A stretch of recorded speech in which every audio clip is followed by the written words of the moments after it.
عنوان شب قدر ہے، اس شب میں قرآن اتارا گیا.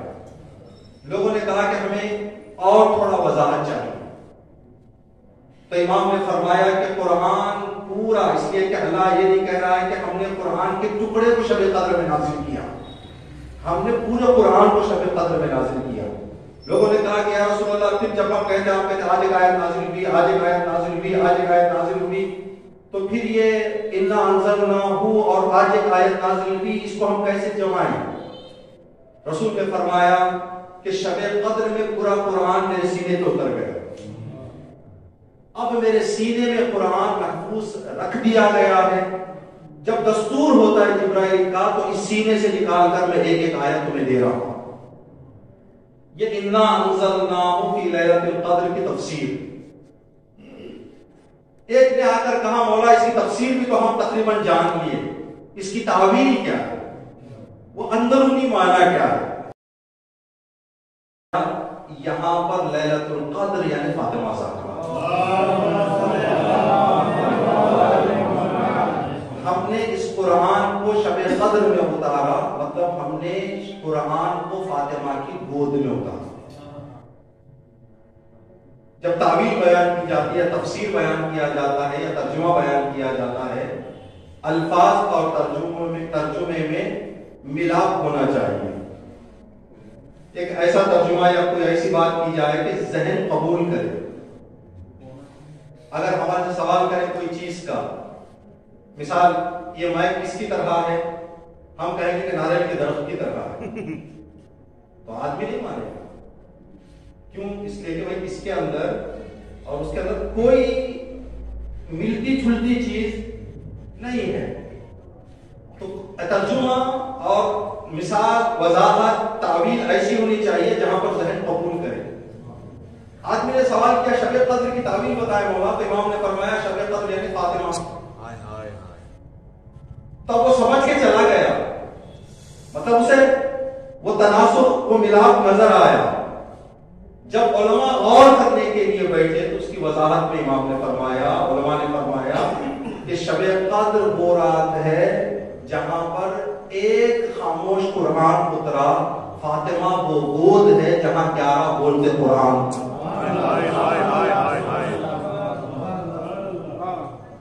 اب اس لحاظ سے کس کا درجہ زیادہ بڑھ جائے گا؟ ایک قرآن والی رات کا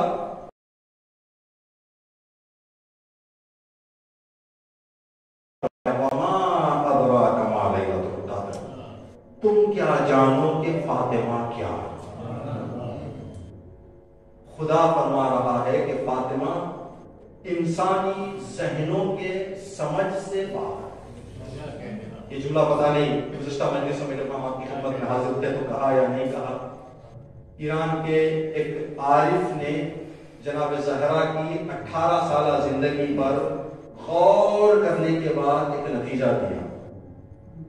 کہا کہ ہم یہ سوال اپنے ذہن میں نہ کریں، یہ نہ کہیں کہ فاطمہ 18 سال زندہ تھی. فاطمہ کے مقام کے حوالے سے اس کے مطابق یہ کہنا کہ فاطمہ نے 18 سال زندگی کی ایک عارفانہ نگاہ میں قبول نہیں کرتا. فرمایا پھر آقا کیا فاطمہ نے کتنی زندگی کی؟ یہ نہ کہو کہ فاطمہ زہرا 18 سال زندہ رہیں، بلکہ یہ کہو کہ دنیا میں فاطمہ کو 18 سال سے زیادہ اٹھانے کی طاقت نہیں. عظمت فاطمہ کا مقام یہ تھا کہ 18 سال سے زیادہ اس دنیا میں فاطمہ کو اٹھانے کی طاقت نہیں. یہ ہے مقام فاطمہ.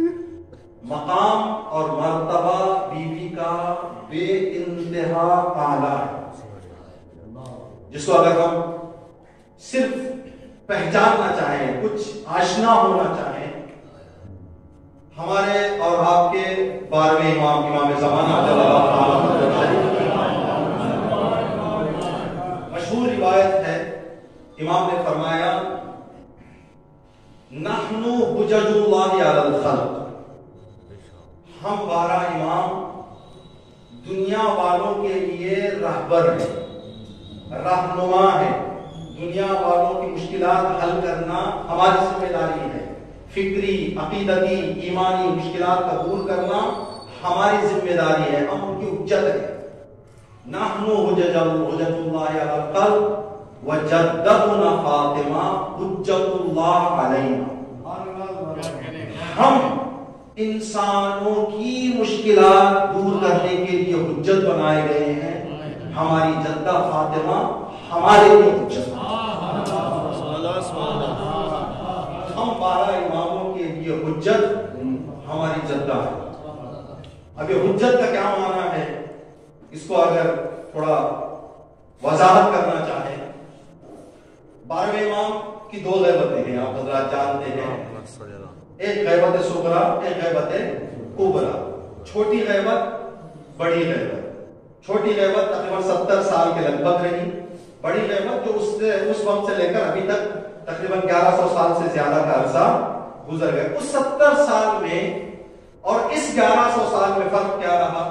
اس 70 سال میں امام جانے سے پہلے لوگوں کو جمع کیا، فرد کو، اپنے نمائندے کو، اپنے وکیل کو، اپنے نائب کو امام نے چنا، لوگوں کو بتایا کہ میں جا رہا ہوں، اپنی مشکلات ان سے بتا، یہ میرے اور تمہارے درمیان رابطہ ہے، جو بھی تمہاری مشکل پیش آ جائے ان سے بتا۔ یہ کہا امام نے، غیبت میں چلے گئے۔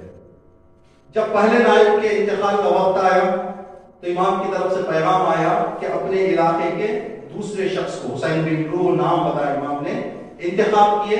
جب چوتھے کی وفات کا وقت آیا تو انہوں نے امام کو پیغام پہنچایا کہ مولا اب میری وفات کا وقت نزدیک ہو گیا ہے، میرے بعد کس کی معرفی کراؤ دنیا کو؟ امام نے فرمایا کسی کی نہ کراؤ، میں خدا رہا ہوں۔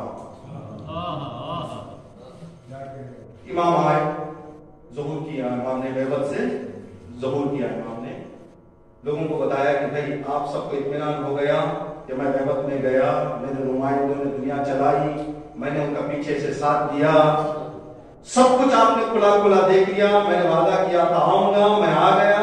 سب نے کہا مولا ہاں ہم نے اپنے آنکھوں سے دیکھ لیا۔ تو امام نے فرمایا اب میں اور دوسری غیبت کے لیے جا رہا ہوں۔ سب نے کہا کہ مولا اب کس کو معرفی کر کے جائیں گے، اب کون ہے جس سے ہم مشکلات اپنی دور کریں، جا کے مشکلات بیان کریں؟ امام نے فرمایا اب نام نہیں بتاؤں گا، فارمولہ بتاؤں گا، میں اس فارمولے کو فالو کرو۔ وَأَمَّا الْحَوَادِثُ الْوَاقِعَةُ، نئے سوالات جو تمہارے پیش آئیں گے، فَارْجِعُوا إِلَىٰ رُوَاةِ أَحَادِيثِنَا، ہمارے احادیث کو بہتر سمجھنے والوں کے دروازوں پہ چلے جاؤ، جو ہمارے احادیث کو بہتر سمجھتے ہیں، تمام طرح سے ہمارے احادیث سے واقف ہیں، ان کے دروازے پر چلے جاؤ۔ پھر امام نے جملہ کہا ہم حجتی علیکم، وہ میری طرف سے تمہارے لیے حجت ہیں، ان پر میں حجت ہوں۔ لیکن جو جملہ امام نے فرمایا، امام نے بتایا تھا صدور کی خدمت میں دفن کریں یا کو کاٹنا پڑ رہے ہیں، شخص آپ نے بھیجا تھا، کہا کہ میں نے تو نہیں بھیجا، میں نے تو نہیں بھیجا تھا، یہ سوچ کر کہ میرا ایک فتویٰ غلط ہو گیا، شیخ صدوق نے اعلان کر دیا کہ میرے اندر وہ قابلیت نہیں ہے کہ میں لوگوں کی دینی مشکلات حل کروں، برائے مہربانی کل سے کوئی میرے پاس سوال لے کر حاضر نہ ہو۔ دروازہ بند کر لیے، ایک ہفتہ گزر گیا، لوگ مشکلات سے گھومتے رہے، کوئی در ان کو نہیں ملا، دروازے کو کٹکھٹایا گیا، 12ویں امام کا پیغام آیا، صدوق تمہارا کام ہے فتویٰ دینا، ہمارا کام ہے تمہاری اصلاح کرنا، میں تم پر حجت ہوں، تم اپنی ہمت سے آگے بڑھتے رہو، ہم دیکھ رہے ہیں تمہیں۔ تو عزیزان کرام یہاں سے کیا معلوم ہوا؟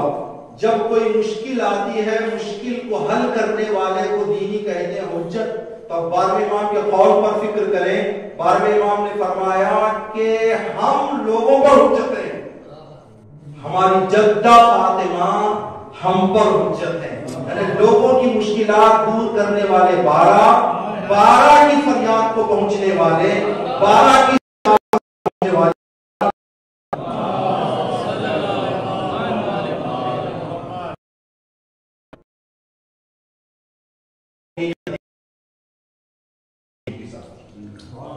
شاید نے پتا کہا ہے بہت اچھا، انبیاء ان سے طہارت کی سند مانگتے ہیں.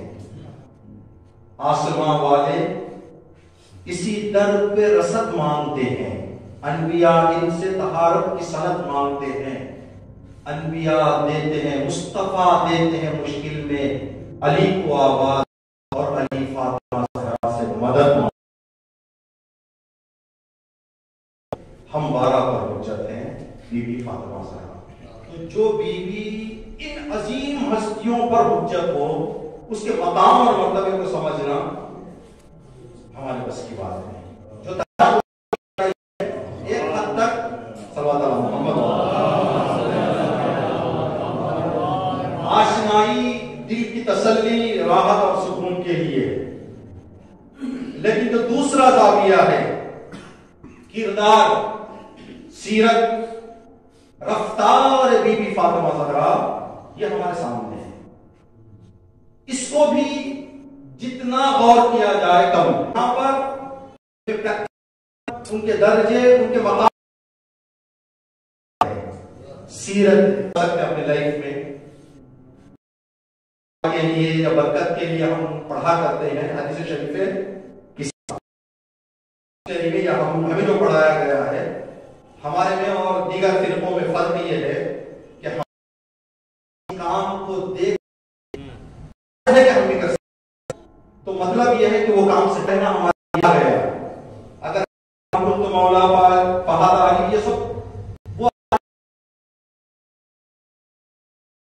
کچھ کہہ دیا تو امام دونوں فرمایا کہ چچا جان، ہم دو بھائی ہیں، ہم وضو کر رہے ہیں، آپ دیکھیں کہ ہم دو کا وضو صحیح ہے.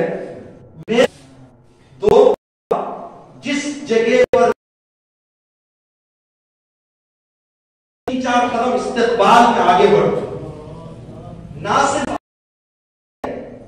آج کے دور میں اگر کوئی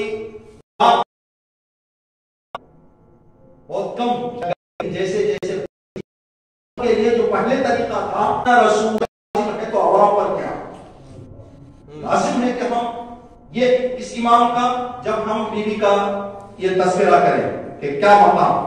یا دوسرا رسول خدا سے حدیث ہے، ایک ایران کے مشہور خطیب ہیں آقا ہاشمی، وہ کہتے ہیں کہ رسول اللہ کا ایک دستور تھا کہ جب سفر پہ جانا چاہتے تھے، سب سے آخر میں بی بی سے خدا کو ذکر کے جاتے تھے، سب سے پہلے بی بی کے گھر آتے سلام کرنے کے لیے، تاکہ رسول اور فاطمہ کے درمیان وقفہ کم رہے، جدائی کم رہے، کم جدا ہو. سب سے آخر بی بی سے خدا کو ذکر کے جاتے، سب سے پہلے جب آتے بی بی کی خدمت میں پہنچتے. آنے کے بعد سب سے پہلا سوال سلام کرنے کے بعد جو رسول کرتے تھے وہ یہ تھا کہ علی کہاں ہے، علی کہاں ہے. تو بی بی جواب دیا کرتی تھی کہ میرے ہمسر فلاں جگہ گئے ہوئے فلاں. تو رسول اللہ بتا رہے ہیں کہ نبوت امامت کے سلسلے کا نام ہے. جہاں پر بھی یہ واقعہ ہم نے محرم میں عرض کیا تھا، بات یہاں تک آ گئی ہے، تو یہ مشہور سنا آپ نے، شاید سنا ہے کہ رسول اللہ نے مولا امیر المومنین سے فرمایا کہ یا علی، میری انگوٹھی کو خاتم بنانے کے لیے، عربی میں انگوٹھی کو خاتم کہتے ہیں لیکن نارمل انگوٹھی کو نہیں کہتے، اس انگوٹھی کو جس انگوٹھی پر سگنیچر لکھا ہوتا ہے اور اس کو جو ہے سیل کے اعتبار سے، سگنیچر اور سائنس کے اعتبار سے استعمال کیا جاتا ہے. خاتم یعنی مہر، جہاں اسٹامپ لگائی جاتی ہے اس کو کہتے ہیں خاتم. تو رسول اللہ نے اپنے نام کا خاتم بنانے کے لیے انگوٹھی کو مولا امیر کے حوالے کیا. لے جائیں حقاق جو لکھنے والے پتھر پہ، اس کو دے کر کہیں کہ اس پر لکھیں محمد رسول اللہ. امام لے کر گئے، کہا بھائی یہاں پر آپ محمد رسول اللہ لکھ دیں. تو اس نے کہا ٹھیک ہے. ٹائم بتایا کہ کل آئے آپ. جب امام دوسرے دن گئے، اس لیے کہ نئے کلمات کی بجائے لا الہ الا اللہ محمد رسول اللہ لکھا. امام جب لینے کے لیے گئے، انگوٹھی ہاتھ میں لی، امام نے پڑھا، کہا کہ بھائی ہم نے آرڈر کیا کیا تھا، آپ نے لکھا کیا ہے؟ کہا یا علی، وہ مجھے عادت ہو گئی تھی پڑھ کے، تو میں جو ہے وہ خود بخود لکھا گیا میرے سے، میں معافی چاہتا ہوں. ٹھیک ہے میں جاؤں گا رسول اللہ کی خدمت میں پیش کروں گا، اگر قبول کر لیتے ہیں قبول، اگر نہیں تو پھر دوسرا جو دستور رسول کی طرف سے آئے گا میں آپ کی خدمت میں بتاؤں گا۔ جب امام کے پاس گئے، رسول کے پاس گئے، امام کہا یا رسول اللہ آپ کی انگوٹھی، رسول نے دیکھا یہ کیا ہو گیا؟ کہا اس نے اپنے عادت کے مطابق کہتے کہتے اس کو عادت ہو گئی تھی، اس نے لکھ دیا۔ رسول نے فرمایا رہنے دو، جب لکھ دیا ہے تو ہم قبول کر لیں گے اس کو۔ رکھ دیا رسول نے ایک مقام پر انگوٹھی کو۔ جب صبح رسول اٹھے اپنے انگلی میں کرنے کے لیے تو جب دیکھا آپ نے تو لکھا ہوا تھا لا الہ الا اللہ محمد رسول اللہ، نیچے علی ولی اللہ۔ رسول تعجب سے دیکھ رہے تھے کہ یہ کس نے لکھ دیا۔ ابھی رسول کی نگاہ پڑ رہی تھی، اتنے میں جبرائیل امین تشریف لائے۔ رسول سے فرمایا یا رسول اللہ یہ اللہ کا پیغام ہے، محمد رسول اللہ بغیر علی ولی اللہ کے اللہ کو اچھا نہیں ہوتا۔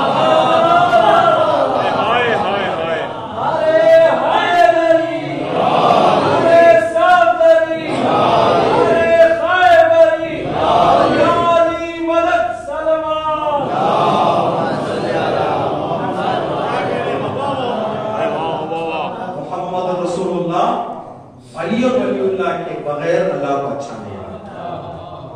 محمد رسول اللہ تمہاری پسند، لا الہ الا اللہ اس کی پسند، علی اور ولی اللہ میری پسند۔ اس نے وہ لکھا جو اس کو پسند تھا، آپ نے وہ لکھا ہے جو آپ کو پسند تھا، ہم نے وہ لکھا جو ہمیں پسند تھا۔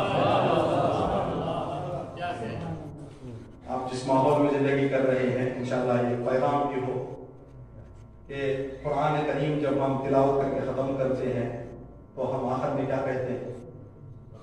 صدق اللہ العلی العظیم۔ ہمارے برادران اہل سنت کیا کہتے ہیں؟ صدق اللہ العظیم۔ تو یہاں سے علی کو کیوں ہٹا رہے ہیں؟ صدق اللہ العظیم۔ یہاں پر جو علی ہے وہ مولا علی کا نام نہیں ہے، وہ اللہ کا نام ہے۔ مولا ہے مولا۔ اگر اس یہاں سے ہٹاؤ گے تو قرآن سے کیسے ہٹاؤ گے؟ اللہ عظیم علی العظیم، یا علی و یا عظیم دعاؤں میں کیسے ہٹاؤ گے؟ تو اس سے پتا چلتا ہے کہ انسان جب اس سے دشمنی کرنا شروع کرتا ہے تو اس کو بھی ہاتھ سے جانا ہوگا۔ اس کی دشمنی اس کا دامن آدمی سے چھڑوا دیتی ہے، اس کا دامن تھامو گے تو وہ مضبوطی سے۔ تو حدیث قصہ ایک حدیث ہے، جیسے رسول کا کام یہ جو ہوا، تو حدیث قصہ کو جب ہم پڑھتے ہیں یہ حقیقی دلی خواہش ہے کہ مومنین مومنات جب دعاؤں کو پڑھتے ہیں تو دعاؤں کو کم از کم ایک مرتبہ صحیح، جس دعا کو آپ ریگولر پڑھتے ہیں اس کا ایک مرتبہ ترجمہ ضرور دیکھیں تاکہ ہمیں پتا چلے کہ اس دعا میں کیا ترجمہ ہے، کیا مان رہے ہیں ہم خدا سے۔ ورنہ عربی آپ پڑھتے جائیں گے، خدا گواہ ہے کہ ترجمہ تو معلوم نہیں پڑتا۔ جب معلوم نہیں ہوتا تو دل کی تسلی ہو گئی، دل ہلکا ہو گیا، پڑھ کے اٹھ گئے، لیکن ہم نے کیا مانگا ہم کو نہیں مانگا۔ اور امام کی بھی حدیث ہے یہ کہ اگر لوگ معنی سمجھ جائیں تو بہت سارے لوگ بہت ساری دعائیں نہیں پڑھیں گے، شاید کسی کو پسند نہ ہو۔ جیسے آپ حضرات ہم جاتے ہیں قبرستان زیارت کے لیے تو سلام پڑھتے ہیں نہیں پڑھتے؟ آپ اس سلام کا ترجمہ پڑھیں، کیا لکھا ہے؟ انتم لنا فرط وان شاء اللہ نحن بكم لاحقون۔ اے قبروں میں سونے والوں تم جلد چلے گئے، ہم پیچھے آ رہے ہیں۔ ترجمہ اس کا انتم لنا فرط، آپ جو ہے جلدی چلے گئے، وَنَحْنُ ہم سب انشاءاللہ بِكُمْ لاحقون، ہم تمہارے سے ملنے والے ہیں، ہم تمہارے پیچھے آ رہے ہیں۔ آپ کسی کو اگر بہت پسند ہے تو کہاں سے پڑھے گا؟ ہمارے یہاں ایک بندہ مومن ہے، وہ صبح صبح نماز کے بعد مؤذن صاحب جب دعا پڑھتے تھے، ابھی بھی ہیں، اللہ تعالیٰ رحمت ہے انہیں، یہ جو دعا الہی کا اقص صفات کا و بعز جلال کا و بنور اسماء کا و بمناجات فقراء کا و بدماغ شهداء کا اسألک زیادۃ فی العلم، اس دعا میں تین جگہ ایسے ہے، مغفرۃ قبل الموت، راحۃ عند الموت، نجات من الموت بھی ہے، موت کا تذکرہ تین جگہ پر ہے. تو یہ جو طاعت کا قبل الموت، طاعت کا قبل الموت، مغفرت کا بعد الموت، راحتن عند الموت، کیا معنی ہے اس کا؟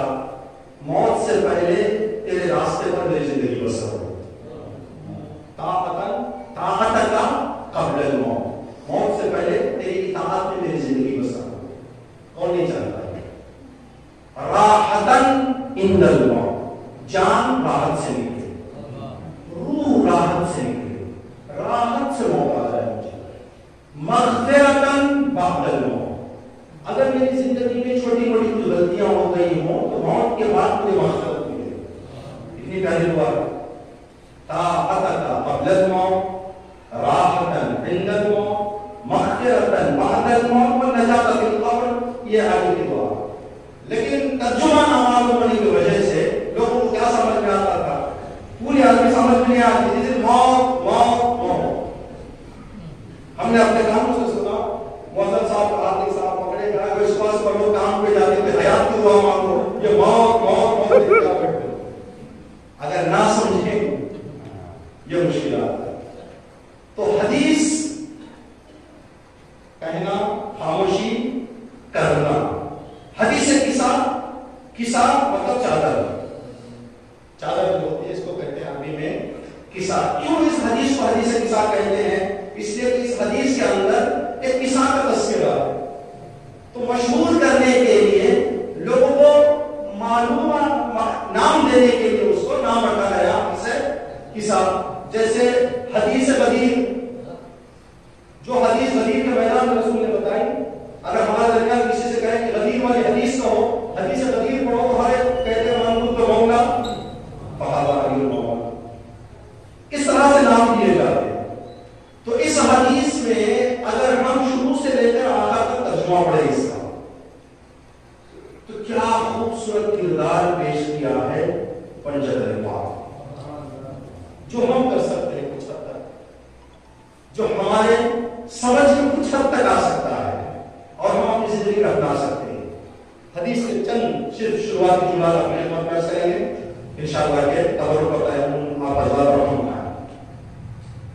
کیا ہے شروعات حدیث میں؟ جابر بن عبداللہ انصاری، جابر بن عبداللہ نے یہ روایت کی ہے ان فاطمہ الزہرا، بی بی فاطمہ سے سنا ہے جابر بن عبداللہ نے، انہا قال، بی بی نے فرمایا، کیا فرمایا؟ انہا دخل علی ابی رسول اللہ فی بعض ایام، میرے بابا ایک دن میرے گھر آئے، وقال یا فاطمہ انی اجدو فی بدنی ضعفا، بیٹی مجھے کمزوری کا احساس ہو رہا ہے.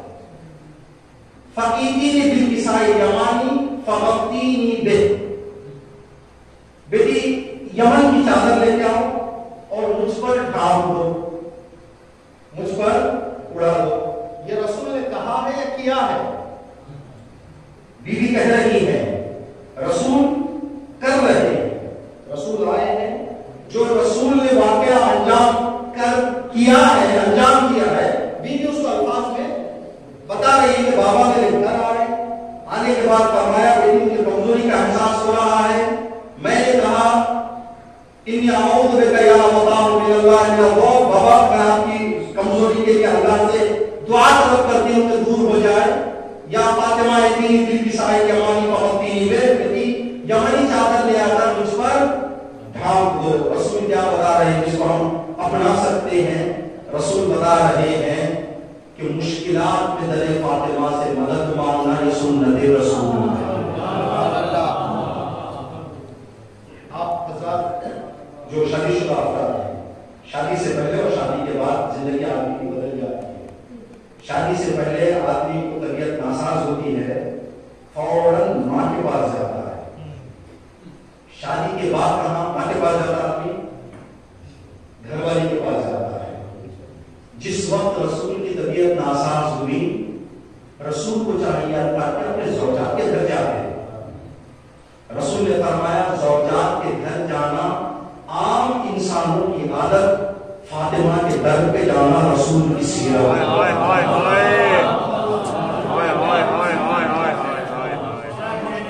یہ در مضبوطی سے تھام کے حل کے لیے در فاطمہ پر جاتے ہیں تو تم اپنی مشکلات در فاطمہ پر لے جاؤ. بی بی کے در پہ اپنی مشکلات بیان. کچھ دن پہلے 2-3 دن پہلے 3 جنوری کو شہید قاسم سلیمانی کی پہلی دوسری برسی ہوئی. ان کی شہادت پہ تو ان کا ایک خوبصورت جملہ ہم نے جمعہ کے خطبہ میں بتایا تھا علی پور میں. شہید قاسم سلیمانی نے بتایا کہ اپنی رسپانسبلٹی, اپنی ذمہ داری جو بارڈر پر سپاہیوں کو تھوڑا سا ہمت دینا, حوصلہ دینا میرا کام تھا. جب ہم دیکھتے تھے کہ حد سے زیادہ کوئی مشکل ہمارے سامنے آئی ہے, تنہا جو نام ہماری مشکل حل کرتا تھا وہ فاطمہ کا نام تھا.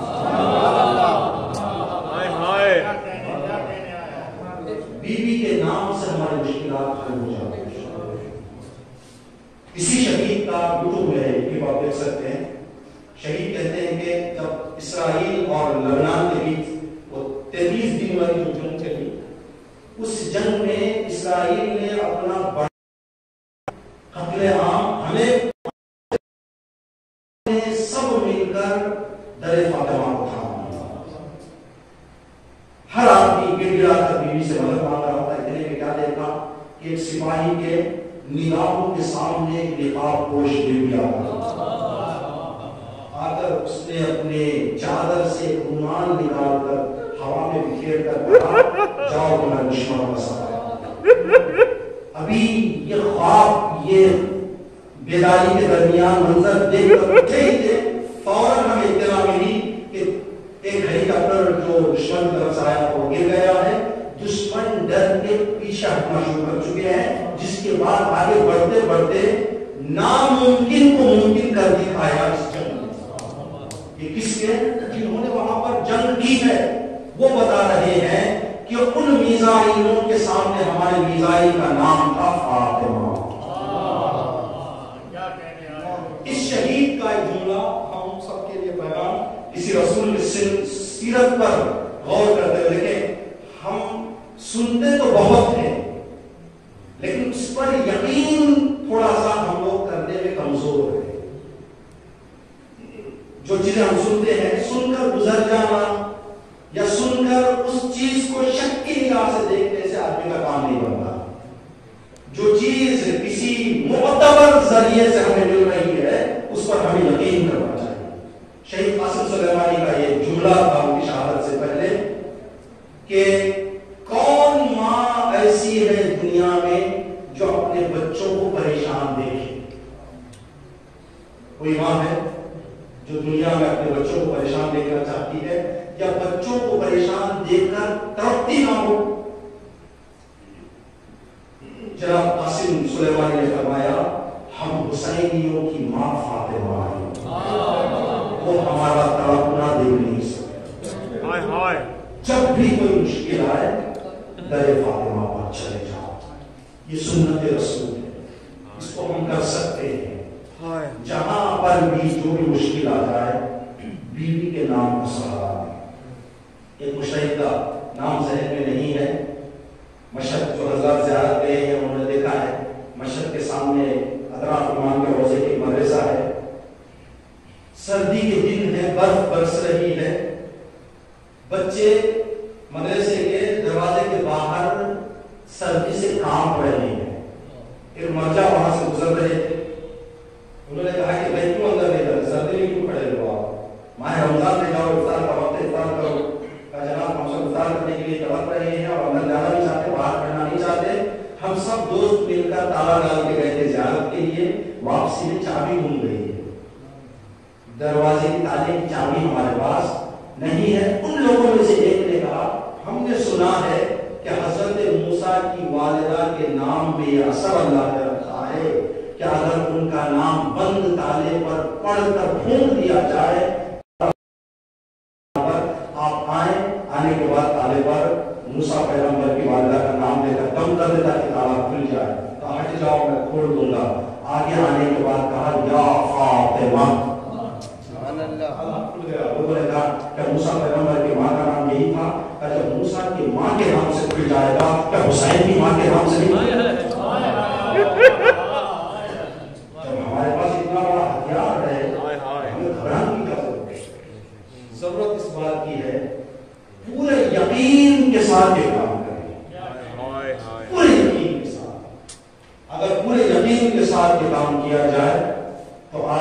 ہر کام اس در کی برکت سے، اس در کے ایک خادم اور نوکر ہونے کے نتیجے میں کر سکتا ہے۔ رسول اللہ نے بتایا کہ جب گلے اہل بیت پر در فاطمہ پر آنا مشکلات کے وقت، یہ رسول کی سیرت ہے۔ انی اجد فی بدنی ضعفا، آخری بات اور انشاءاللہ صاحب کی طرف ہے۔ اس کے بعد کا جو جملہ ہے وقد اتیت بالکساء الیمانی فغطیتہ وصرت انظر الیہ واذا وجهه یتلألأ کأنہ البدر فی لیلۃ ضمانہ وکانہ۔ بابا نے کہا میں چادر لے کے آئی، بابا پر میں نے اڑا دیا، غطیتہ مطلب میں نے ڈھانپ دیا۔ ڈھانپنے کے بعد میں دیکھ رہی تھی کہ میرے بابا کا چہرہ 14ویں کی چاند کی طرح چمک رہا تھا۔ ہائے ہائے، جب تلألأ یعنی چمک رہا تھا، کأنہ البدر 14ویں کا چاند پورے اوج پر جب ہوتا ہے، جو اس کی چمک ہوتی ہے، میرے بابا کا چہرہ اس طرح چمک رہا تھا۔ دیکھیں جب ایک دوسرے سے تشبیہ دی جاتی ہے، سملرٹی بیان کی جاتی ہے، مثال منزل کربلا فلاں ادا خانے جیسا ہے، برابری ہوتی ہے، اوپر نیچے ہوتا ہے، صرف ایک شباہت بیان کی جاتی ہے، دونوں برابر ایک دم ایکول نہیں ہوتے، کسی نہ کسی زاویے سے ایک تھوڑا سا اونچا ایک نیچا ہوتا ہے۔ جب تشبیہ دی جاتی ہے کہ یہ اس جیسا ہے، فاطمہ نے فرمایا میرے بابا کا چہرہ ویسے چمک رہا تھا جیسے 14ویں کا چاند، مطلب 14ویں کے چاند کو، میرے بابا کے چہرے کے نور کے عظمت کو تم سمجھ نہیں سکتے، اس کو دیکھو جب وہ اتنا ہے تو میرے بابا کا چہرہ ہائے ہائے ہائے انہ البدر۔ اب یہاں پر جو سوال تمہارے ذہن میں آئے گا وہ یہ کہ چادر ڈھانپنے سے چہرہ چھپتا ہے یا نظر آتا ہے؟ بیوی نے یہ نہیں فرمایا کہ میں نے ڈھانپتے ڈھانپتے دیکھا،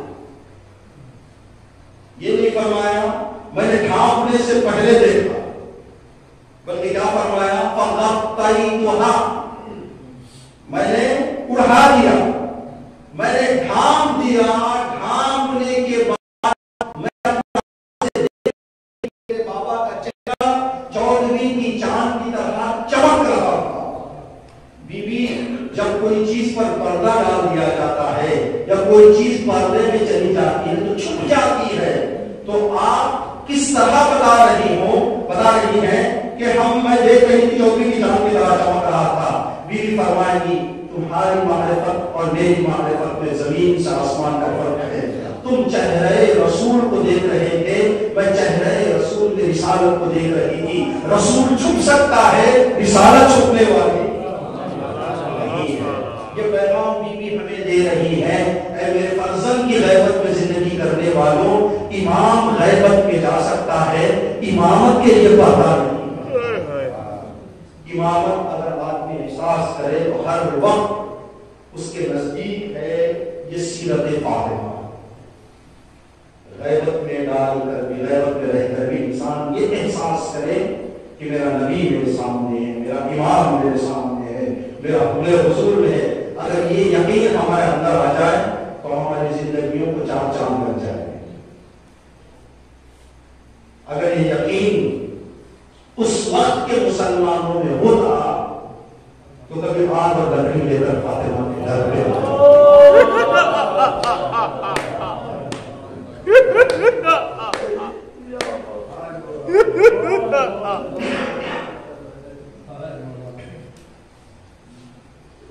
بڑی عظیم بیوی کا تذکرہ ہے، اور جتنا بیوی کا مقام فضیلت بلند و بالا ہے، بیوی کے مسائل بھی اتنے بلند و بالا ہے۔ لیلۃ القدر کی ایک تشبیہ یہ ہے کہ ہم نے قرآن کو رات میں اتارا، فاطمہ کا جنازہ رات میں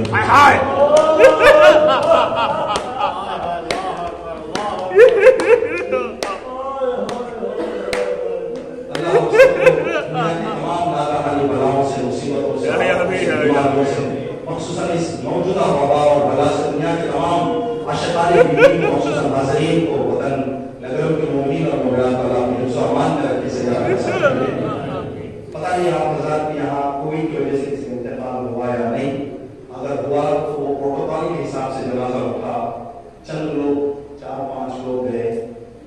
کسی گھر والوں کے سامنے یہ ہوا یا آپ نے سنا کیا غربت رہی ہو، کیا غربت رہی ہو کہ 3-4 لوگ پورا وطن تڑپ رہا ہو کہ ہم شرکت کرنے کے لیے چاہتے ہیں لیکن زمانہ اجازت نہیں دیتا، حالات اجازت نہیں دیتے۔ یہ وہ وقت تھا جہاں پر جنازہ غربت میں اٹھ رہا تھا، گھروں میں بیٹھ کر چاہنے والے تڑپ رہے تھے، چاہے ہماری قربان ترین معصومیت کس طرح سے فاطمہ کا جنازہ اٹھایا۔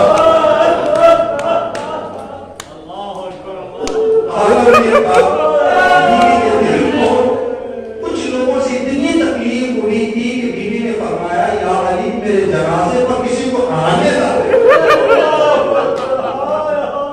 کسی کو آنے نہ دے۔ اللہ اکبر، خدا کو کوئی غم نہ دے اسماعیل میں سے جو شہدا ہے۔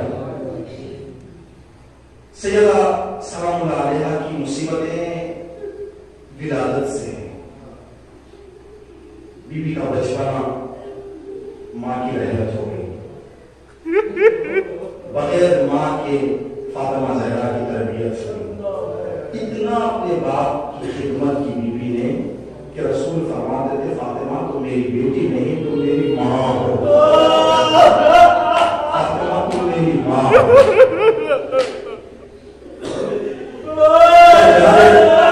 خدیجہ کی رحلت واقع ہوئی تو جناب خدیجہ نے جناب اسماء کو بلایا، بلا کر کہا کہ اسماء بچیوں کو اپنی زندگی کے مراحل میں بعض جگہوں پر ماں کی بڑی شدید حاجت ہوتی ہے، بہت ماں کو یاد کرتے ہیں۔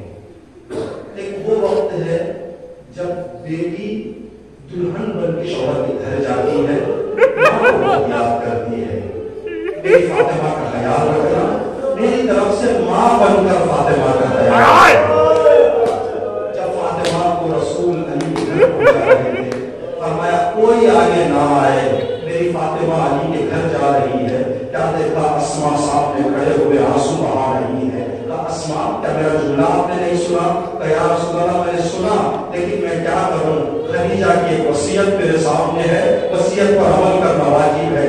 جیسے ہی خدیجہ کا نام سنا رسول فاطمہ سے لپٹ گئے، فاطمہ میری ماں کی تھی۔ جہاں ماں فاطمہ کی یہ وصیت کر کے گئی، وہاں حسنین کی ماں کہنے لگی اسماء میرے حسن و حسین آ جائے، پہلے ان کو کھانا کھلا دینا، بعد ماں کی وفات اور شہادت کی خبر دینا۔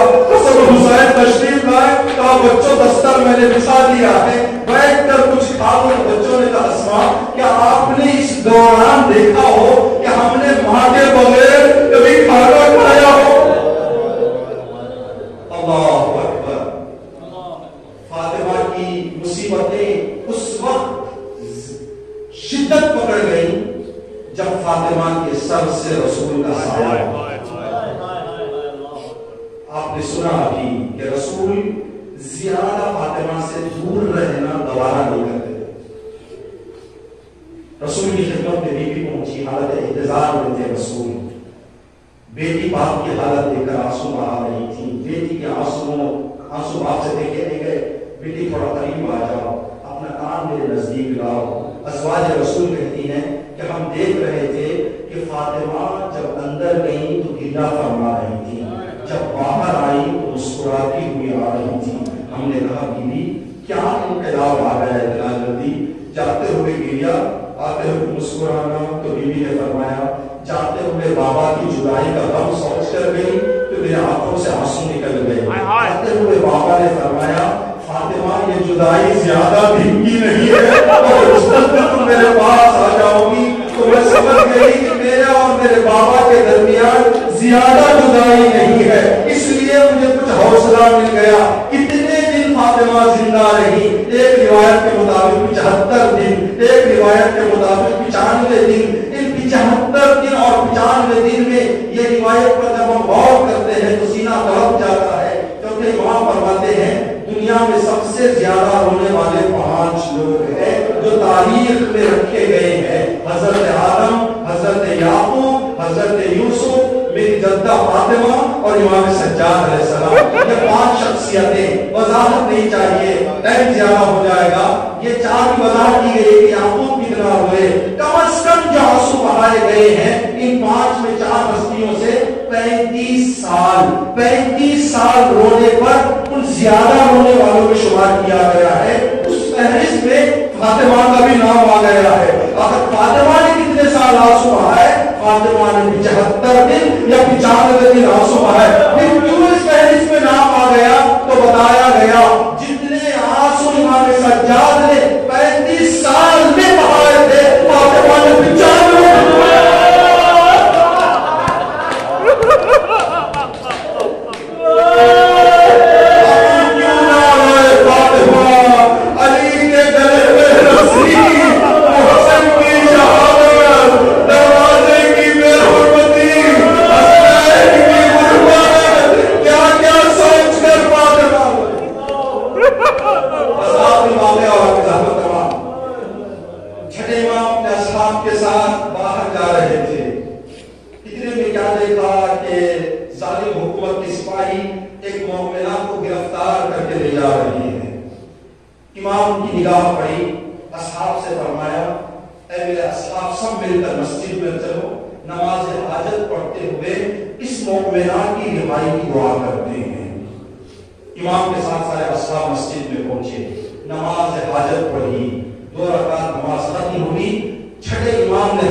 جس سے میری سانس رک گئی، مجھے میری فاطمہ